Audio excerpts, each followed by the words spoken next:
Hey YouTube, welcome back to Universe X TCG or Uni X TCG. And to start off today, we are going to break down Treasure Cup Dallas. Just talking about the general deck breakdowns as well as the, the top 16 breakdowns. We're going to look into a little bit of the list. I thought it was a great event ran by Play TCG. Having a really good time. Was able to hang out with the people and because I was around the area and chilling. I was even helping set up stuff. It was really fun. It gave me a new appreciation for how much work goes into putting up a tournament. All those banners, the tables, the paper, gave me some much needed insight. So with that being said, let's actually jump over to the breakdown for leaders and we'll be able to start kind of dissecting this. This is the last Treasure Cup. And, well, for now, at least, for set 1, it seems. We have the pre-release for set 2 coming out. I've got a primer for your pre-release event if it's sealed. I've got primers for decks that are coming out in set 2. We're going to be moving on to the new meta. And in a week's time, we're going to have the pre-release. A week after that, the set will be out for release everywhere. So it's going to be a pretty good time. Last thing I do want to say is if you want to join the UniX fam, all you got to do is go down, like the video, hit that subscribe button if you will, press the notification button so you will never miss a beat, and comment so I know your thoughts as well. And we're going to have a great old time. So let's actually just hop over and start talking about the breakdown at least. So before we say anything about the actual breakdown, I want to stress something for everybody going on here. This event was capped at 512, and I know the stigma behind these capped events. You want to jump on them as soon as possible and they sell out very quickly. But the other end of that is if you bought a ticket and you know for a fact that you cannot go, whether that be a week ahead, 2 weeks ahead, a month ahead, please cancel your ticket, get your refund, message a tournament organizer, do whatever you need to, because you're not getting entry. It's not getting shipped to you. If you're not going to be there, all you're doing is holding a spot from somebody else on the wait list that you could have just not taken. And the reason why I'm saying this is because while there was a cap for 512 players, 412 players were present at this tournament, meaning a whopping 100 people got tickets, did not go, and just completely stopped other people from going. And that's just not really that cool, you know? So with that being said, we had 412 players, and the breakdown is as follows. You've got 111 green kids. That is a fourth. That is more than a fourth of the tournament. That's crazy. 25% of this tournament is green kid. Then you have 79 purple Kaidos. It's crazy, but yeah, purple Kaido is the second most represented deck, followed by 71 red Luffys. That number, it's 71 or 72. It's a little weird with the list, but the discrepancies were there. But 71, if I'm pretty sure, I'm not mistaken, red Luffys, which makes sense. Followed by 50 red-green Laws. Law came in strong amounts of force. You have 42 Zoros, red Zoros, which isn't surprising. You have 42 blue Doflamingos, which isn't surprising, but it's also surprising. It is the best blue deck right now. Then everything drops off and is fringe from there. You have 4 green Odin. Shout out to the people that try to come with the spice. You have 4 blue Crocodile. Once again, shout out to the people coming with the spice. You have 3 blue purple Kaido. You have 2 red green Luffy. You have 2 blue purple Crocodile. And then you had 2 Kings, making the only purple Kings, making the only deck that wasn't present here, red Uta. But as far as I'm seeing, that's pretty cool. That's a spread. That's a spread right there. So let's actually shift over now and talk about the deck list. Actually, right before we do that, this is pretty self-explanatory in my opinion. You have Green Kid being the most consistent deck, and across a 9-round event with a top cut, you want that consistency. So here you go with Green Kid being more than a fourth of the tournament. But what has a generally decent matchup to not great matchup versus Kid? It's Kaido. You literally have Kaido being able to destroy the board presence that Kid is trying to create, wall them, and then 10-drop them, and then control the tide of the battle from there. So Purple Kaido being the next most popular deck makes sense. It feeds off the most popular deck. But what deck is able to prey on Kaido in many cases, and then also be able to turn around and you know, attack like Kid as well at a better rate than other red decks, and that's Luffy. So Luffy's here, and Luffy can do fairly well, mainly because Luffy has fairly favorable matchups versus Kaido, and you know, can ball against Kid too. So there you have it. That's pretty much there. And then you have the high roller deck of the century, which is going to be Law. If Law goes off, it plays differently than any other deck in the game in terms of hand size, in terms of functionality, in terms of search. It's crazy. And so Law being at 50 follows that, followed by the overall aggro deck, Zoro, which will have good matchups versus Law, Luffy, as well as Kaido, generally. And then you have Doflamingo, which doesn't have bad matchups, but doesn't really have good matchups either. So I think all in all, this makes sense. And everything else that's fringe is what you think would be fringe. So let's jump into some deck lists. We're going to talk about, you know, just not every single one in the top 16, but we are going to definitely talk about small, like at least two decks, because I think there's only like 4 different decks in top. Let's see, 1, 2, 3, 4. Only 4 different decks in top 16. So we're going to talk about 2 of each. Generally, the highest ranking 2 of each. So yeah, let's get it in there. And right before we head over to the list, I do want to give a shout out to the top 16 because we're only going to go over 8 deck lists here, just because enough kids overlap. There's a surprising amount of kid deck lists in here. So what we have here is, you know, Gabriel Delcross, Justin Chong, Philip Vu, Andy Tam, Tyler Green, Kyle Wapple, Noel Lim, Nicholas Barnes.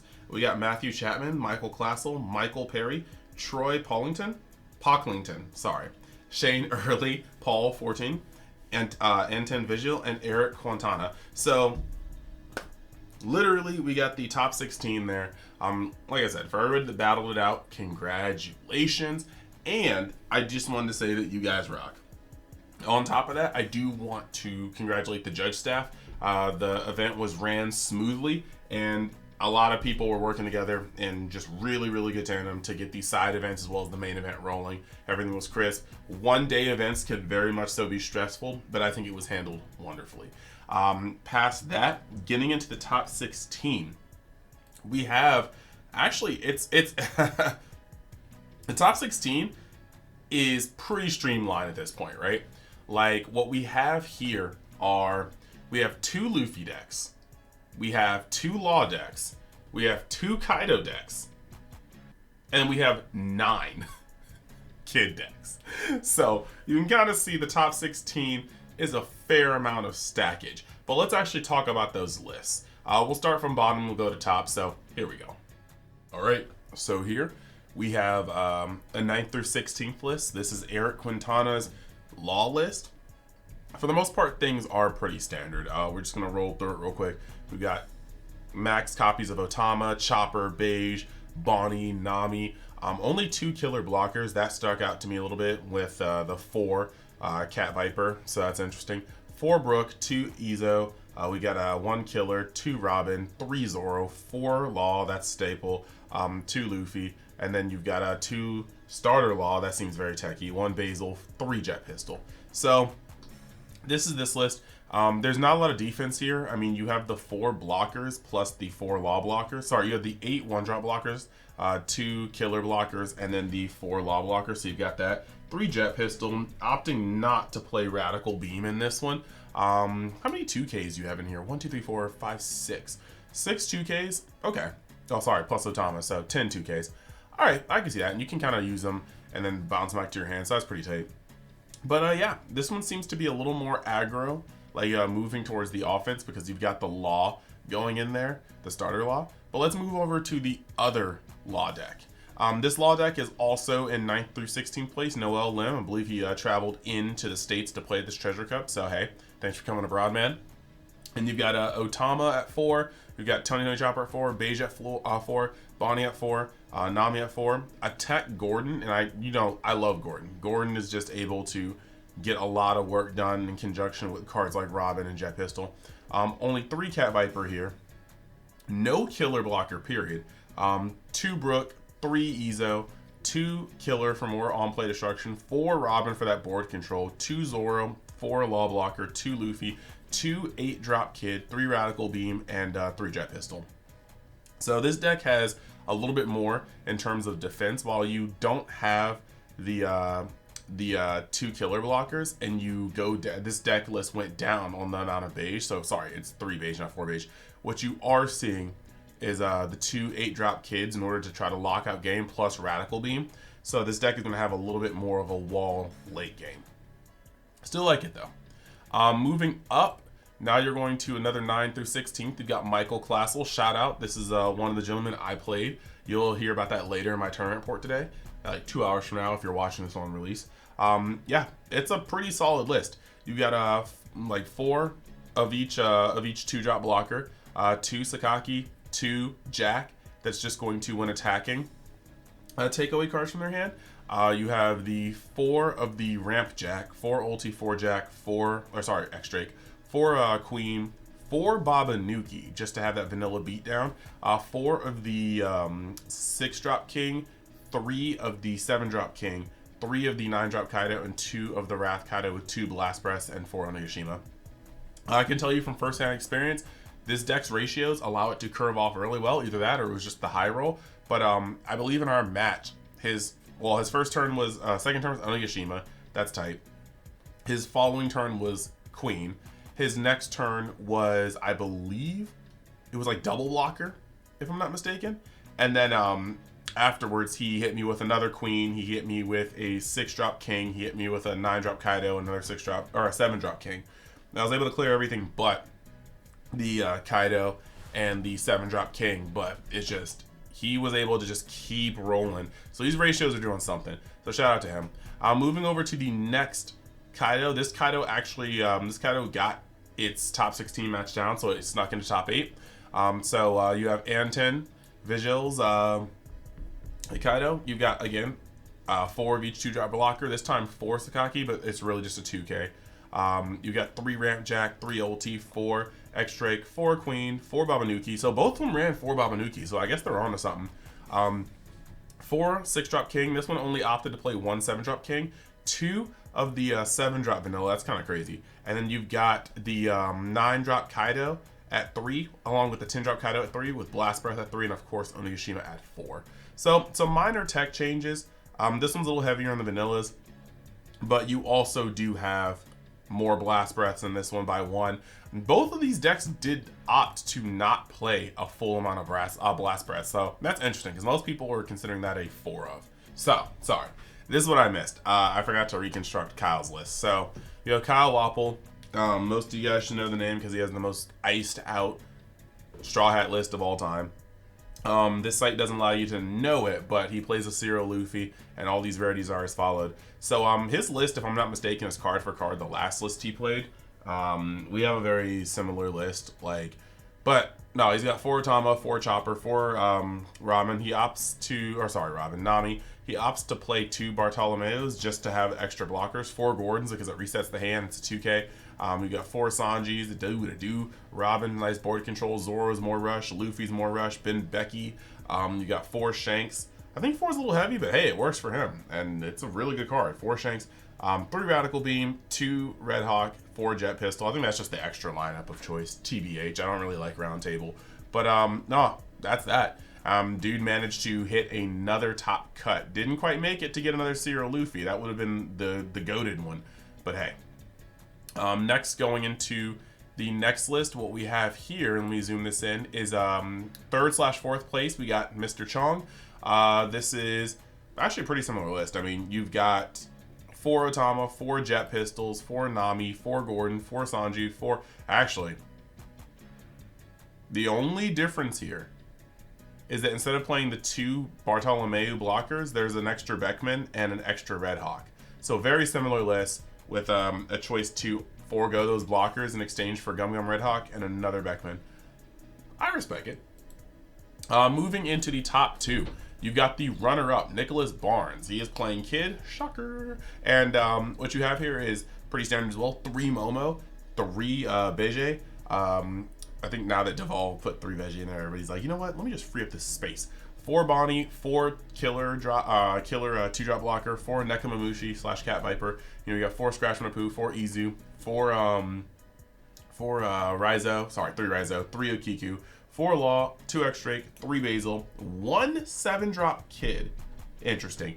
4 8-drop Kid. This man was really trying to lock down the board at all times. And then you've got 2 Paradise Waterfall, 2 Punk Gibson. So that's a very, very, very strong thing. The biggest things to note is that this guy only plays 1 Eustace Captain Kid, Mr. Barnes, and then he 7-drop, and then he plays 4 of the 8-drop. The ratio seems to, for most people, always be 5 between the two of them, but it's just really interesting to not see more copies of 7-drop, especially knowing that the mirror is going to be so prevalent. Then past that, actually, you know what? I will say, when you really do think about it, I can't hate, because when your opponent kills 1 and they see you do another, that's cool. But when they kill the second one, they normally don't expect to see a 3rd one, much less a 4th one. So if you can string them together, you might be able to burn out your opponent's chances of killing your Captain Kid. So then we have the champion list. We got Tyler Green, and this one has 4 Beige, so we're going back up to max on that. No Momo, 4 Jewelry Bonnie, 4 Killer Blocker, 4 Cat Viper, 4 Scratchman Poo, 4 Izu. We got 4 3-drop Killer. That's actually something that stands out huge. 3 Raizo, 4 Okiku, 4 Trafalgar Law, 2 Basil Hawkins, 4 Eustace Captain Kid 7-drops, 3 Eustace Captain Kid 8-drops, and then 2 Paradise Waterfalls. I can get with 4 of the 7-drop blocker and the 6-drop Law blocker. Paradise Waterfall combo is a lot better, but this seems like a really, really heavy top-end deck. But apparently it got there, muscling through people. I wonder how it did versus Luffy. I mean, never knew. But I should actually go back on the stream. Maybe that will be something I do. Just go back on the stream and check some stuff out. But these are about, there's only 2 decks, additional decks per, 2 decks. Sorry, I apologize for tripping over. There's only 4 different decks in the top 16. And like I said, 9 Kid, 2 Luffy, 2 Kaido, and 2 Law. So, sorry, 10 Kid, 2 Law, 2 Luffy, 2 Kaido. So that makes the top 16, and you can see, like, I think at this point, with this being the last treasure cut, we can see set 1 is solved. Law is de facto just the most consistent deck, doing the most things over the course of these rounds, and you can't really dispute that at this point. Luffy and Kaido can get there. No matter how many Kaidos come into the day, there's always going to be some really high rollers, and they're going to go through the entire tournament, and Luffy is consistent as Red can get right now, with Law coming in, doing cool things too. So I'm excited. I'm excited.